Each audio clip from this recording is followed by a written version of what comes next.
বেসারা, তোরা এই মাসুম সাওয়ালটারে এখানে কেন ধরে নিয়ে আসছস? 2 রাতেই নয় নাই, বেসারার বাপ আত্মহত্যা করে মরে গেছে, এখনো তো শোকে আছে। কিন্তু ওই তো সুখ পালন না কইরা থানায় থানায় ঘুরতেছে।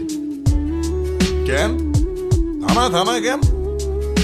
ওই তো কয় ওর বাপ নাকি আত্মহত্যা করে না, খুন হয়েছে, খুন।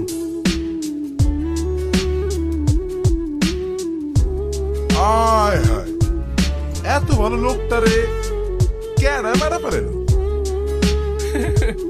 ওই তো বলে আপনি নাকি খুন করছে। কি? আমি খুন করছি?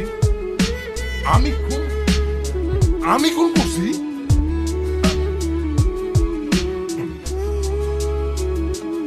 আচ্ছা যা, ওই যখন কইছে